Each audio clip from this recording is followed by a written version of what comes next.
ठीक है। सोल्यूबिलिटी इसकी बात करेंगे, इसके अंदर कुछ टर्म्स की बात करेंगे। तो सबसे पहली जो टर्म्स होगी हमारी इटसेल्फ क्या होगी, सोल्यूबिलिटी। सेकंड जो होगी हमारे पास में डिसोल्यूशन। थर्ड जो होगी हमारे पास में डिसोल्यूशन के बाद में क्रिस्टलाइजेशन। क्रिस्टलाइजेशन। फिर एक टर्म आएगी हमारे पास में डायनेमिक इक्विलिब्रियम। ठीक है। डायनेमिक इक्विलिब्रियम के बाद में हम बात करेंगे saturated and unsaturated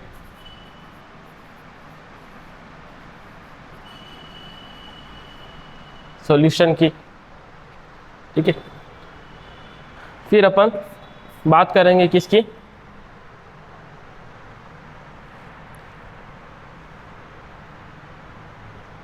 Lee सर्टुलिए principal.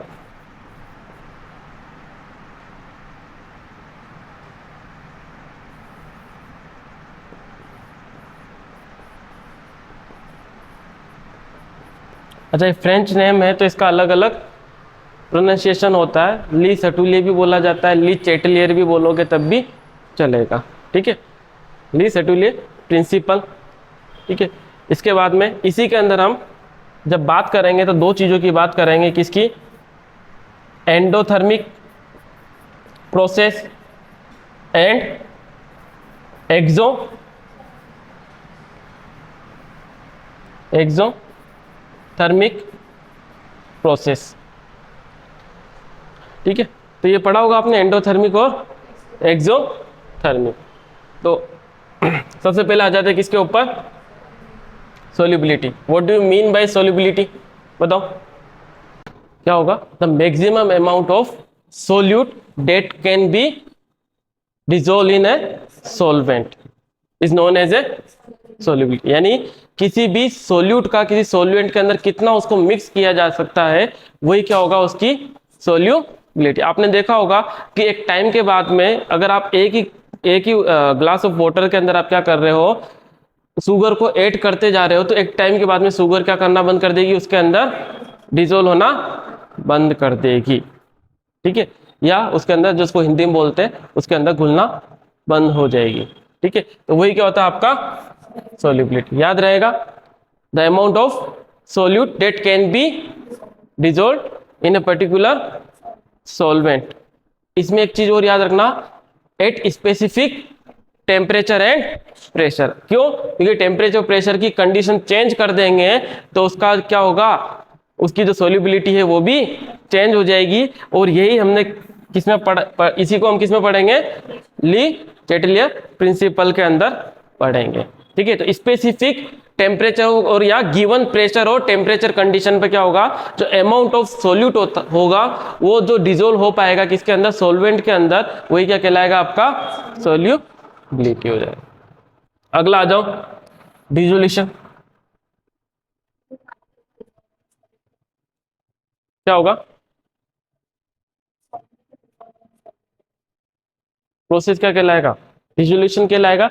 यानी क्या होगा, जो सोल्यूट या सोल्यूट पार्टिकल है वो क्या होंगे, किसी भी सॉल्वेंट के अंदर ऐड किए जा सकते हैं, तो उसका कंसंट्रेशन क्या कर देंगे, इंक्रीज कर देंगे या बढ़ा देंगे। उसी को हम क्या बोलते हैं, डिसोल्यूशन बोले।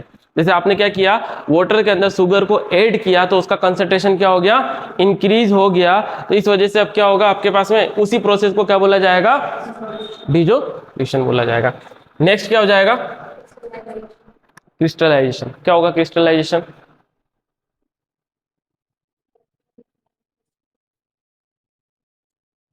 क्या होगा क्रिस्टलाइजेशन,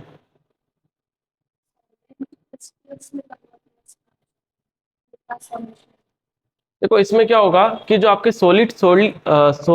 सोल्यूट पार्टिकल है वो एक टाइम के बाद में क्या हो जाएंगे, वो आपके उनसे कोलाइड करना स्टार्ट कर देंगे। किससे, जो सोल्यूट पार्टिकल है वो आपस में क्या करना स्टार्ट कर देंगे, कोलाइड करना स्टार्ट कर देंगे। इस वजह से क्या होगा कि सम अमाउंट ऑफ सोल्यूट क्या हो जाएगा, क्या बोलेंगे उसको, बाहर आ जाएगा, किससे, सॉल्वेंट से या सॉल्यूशन से। तो उसी को हम क्या बोलेंगे, क्रिस्टलाइजेशन। क्या होगा, क्योंकि एक टाइम के बाद में क्या होगा कि वो डिसोल्व होना बंद कर देंगे और उनके अंदर क्या स्टार्ट हो जाएगा, कोलिजन स्टार्ट हो जाएगा।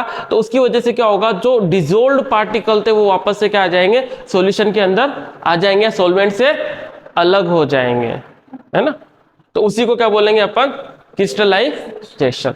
डायनेमिक इक्विलिब्रियम क्या होगा, इक्विलिब्रियम जनरली क्या होता है,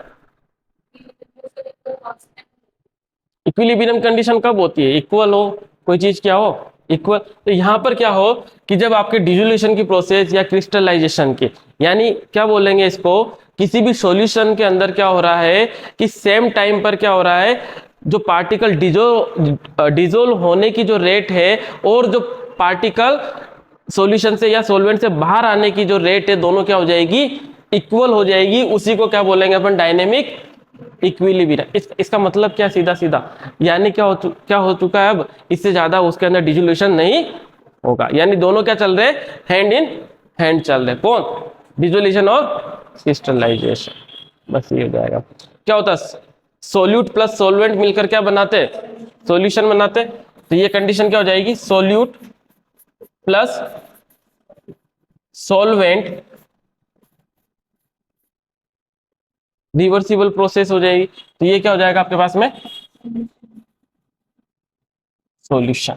यानी जितने सोल्यूट क्या हो रहे हैं, ऐड हो रहे हैं सॉल्वेंट के अंदर, और सेम टाइम पर क्या हो रहे हैं, कुछ सोल्यूट क्या आ रहे हैं, सॉल्वेंट से बाहर आ रहे हैं, दोनों की प्रोसेस क्या चल रही है, सेम टाइम पर और इक्वल है। तो उसी प्रोसेस को क्या बोला, यानी उसी कंडीशन को क्या बोला जाता है, डायनेमिक इक्विलिब्रियम, है ना। सैचुरेटेड एंड अनसैचुरेटेड सॉल्यूशन, बताओ।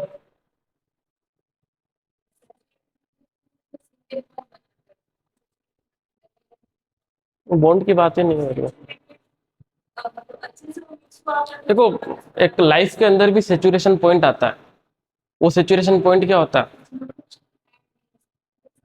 या अपनी जो एक तरीके से कैपेसिटी है वो खत्म हो चुकी है किसी भी चीज को बियर करने की, या आपके जो स्ट्रेस की एक मैक्सिमम कैपेसिटी है वो आपका एक सैचुरेशन लेवल। कई बार बोलते हैं ना, यार अब मैं कंप्लीटली सैचुरेटेड हो चुका हूँ, या मेरा सैचुरेशन लेवल आ चुका है, अब इससे ज्यादा मैं स्ट्रेस नहीं ले पाऊंगा, ठीक है। तो लाइफ में जो सैचुरेशन पॉइंट क्या, अब इसके बाद में कुछ भी ऐड नहीं हो सकता, ठीक है। तो ये क्या होगा, सैचुरेटेड सॉल्यूशन वो कि जिसके अंदर क्या होगा कि गिवन टेम्परेचर और प्रेशर के ऊपर, या स्पेसिफिक टेम्परेचर और प्रेशर के ऊपर क्या हो सकता है, और सोल्यूट पार्टिकल को डिसोल्व नहीं किया जा सकता। उसी को क्या बोलेंगे, सैचुरेटेड सॉल्यूशन। और अनसैचुरेटेड क्या होगा, ऐड कर सकते, यानी अभी भी उसके अंदर क्या है, वो कंप्लीट कैपेसिटी के ऊपर नहीं। समझ में आ गया। नेक्स्ट, ली चैटेलियर प्रिंसिपल। गिवन टेम्परेचर और प्रेशर कंडीशन के अंदर क्या होगा, कोई भी सॉल्यूशन या कोई भी कंडीशन क्या होगी, डायनेमिक इक्विलिब्रियम के अंदर रहेगी। क्या हो सकता है, टेम्परेचर और प्रेशर कंडीशन को चेंज कर जो डायनेमिक इक्विलिब्रियम की कंडीशन है उसको भी चेंज किया जा सकता है। यानी टेम्परेचर और प्रेशर को हम क्या कर देंगे, चेंज कर देंगे, तो क्या होगा आपकी, ठीक है। ये जो चीजें अपन ने सारी पढ़ी है, dissolution, crystallization, dynamic equilibrium, saturated, ये सब की सब क्या है, किसके अंदर है, अपन बात कर रहे हैं यहाँ पर किसकी, किसकी सोल्युबिलिटी की बात कर रहे हैं, किसकी, सॉलिड की या लिक्विड की, गैस की, किसकी, सॉलिड इन, किसकी बात कर रहे हैं, सॉलिड। क्योंकि क्या बात करी अपन ने, शुगर की बात करी है, ठीक है। शुगर क्या है, सॉलिड है, वाटर क्या है, लिक्विड है। तो सॉलिड इन लिक्विड, इसकी बात हो रही थी सारी की सारी, समझ में आया। ये सब आपका था सॉलिड इन लिक्विड की बात कर रहे हैं अपन, किसकी बात कर रहे हैं, dissolution of solid in liquid की बात कर रहे हैं। सोल्युबिलिटी तो फर्स्ट हो गया, और उसी के अंदर हमने डिसोल्यूशन पढ़ा, क्रिस्टलाइजेशन पढ़ा, डायनेमिक इक्विलिब्रियम पढ़ा, सैचुरेटेड अनसैचुरेटेड सॉल्यूशन पढ़ा, ली सेटुली प्रिंसिपल पढ़ा। उसी के अंदर अब क्या होगा कि गिवन टेम्परेचर प्रेशर पे क्या होगा कि कोई सॉल्यूशन क्या होगा, अगर सेचुरेटेड होगा तो उसके अंदर और अमाउंट ऑफ सॉल्यूट को ऐड नहीं किया जा सकता, बट टेम्परेचर और प्रेशर कंडीशन को चेंज करे तो क्या होगा, उसको चेंज यानी डायनेमिक इक्विलिब्रियम को चेंज किया जा सकता है। जैसे अगर एंडोथर्मिक है, क्या डिफरेंस है एंडोथर्मिक और एक्सोथर्मिक के अंदर? एक में हीट एब्जॉर्ब होती है और एक में हीट रिलीज होती है। किसमें हीट एब्जॉर्ब होती है, किसमें रिलीज होती है, ये बताओ। एंडो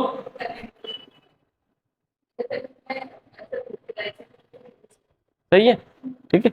नहीं भी याद रहता तो कभी एक्सो से मतलब एग्जॉस्ट, यानी जो हीट बाहर, हीट या एनर्जी इसके अंदर क्या होगी, रिलीज होगी। क्या होगी, रिलीज होगी। और एंडोथर्मिक के अंदर क्या होगी, एब्जॉर्ब होगी। अब मुझे बताओ कि इन दोनों में से कौन सी कंडीशन ऐसी है कि जिसमें अगर मैं टेम्परेचर को इंक्रीज कर दूं तो मेरी सोल्यूबिलिटी जो है वो क्या कर जाएगी, इंक्रीज कर जाएगी। कौन सी कंडीशन हो सकती है बताना, क्यों?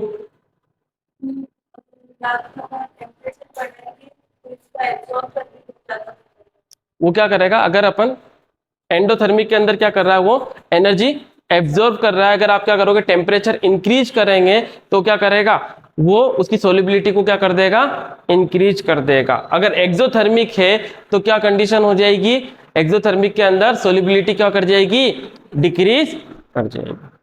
अगर एक्सोथर्मिक कंडीशन है तो उस कंडीशन में क्या हो जाएगा, solubility with increasing the temperature solubility क्या हो जाएगी, डिक्रीज। ये चीज याद रखना। क्या कर रहे हैं अपन, एक तो एंडोथर्मिक, क्या किया अपन ने, टेम्परेचर को इंक्रीज किया तो क्या हो जाएगा, सोल्युबिलिटी इंक्रीज होगी डिक्रीज होगी, इंक्रीज होगी। अगर एक्सोथर्मिक प्रोसेस है, एक्सोथर्मिक, तो हमने क्या किया, टेम्परेचर को क्या किया, इंक्रीज किया, तो सोल्युबिलिटी क्या हो जाएगी, डिक्रीज हो जाएगी।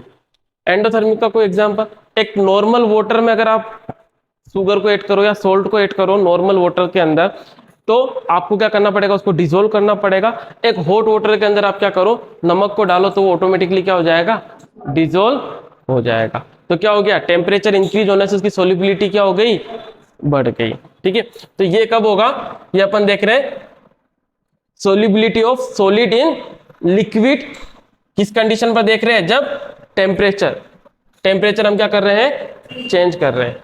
ठीक है, चेंज इन टेम्परेचर, एक सेकंड, जब चेंज इन टेम्परेचर होगा तब क्या, हाँ डिक्रीज कर लो, उल्टा हो जाएगा ना, डिक्रीज कर लिया टेम्परेचर, सोल्युबिलिटी डिक्रीज, यहाँ डिक्रीज किया तो सोल्युबिलिटी बस। तो जब चेंज इन टेम्परेचर की बात करेंगे तो हमको ये दो मिलेगा। अगर हम किसकी बात करेंगे, चेंज इन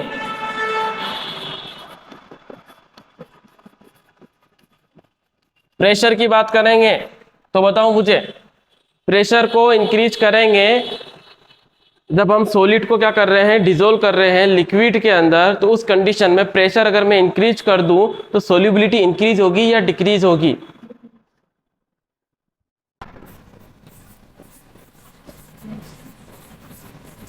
क्यों? कोई फर्क नहीं पड़ेगा, प्रेशर कंडीशन का सोल्युबिलिटी पे फर्क नहीं पड़ेगा। कब, जब हम सॉलिड की बात कर रहे हैं, किसके अंदर, लिक्विड में। क्यों नहीं पड़ेगा,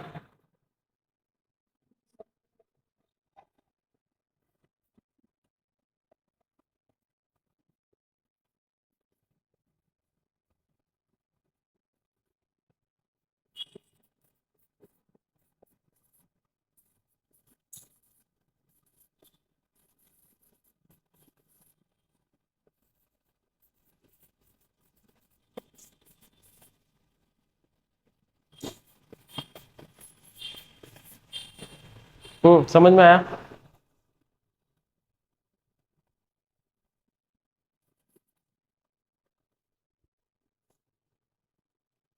क्या,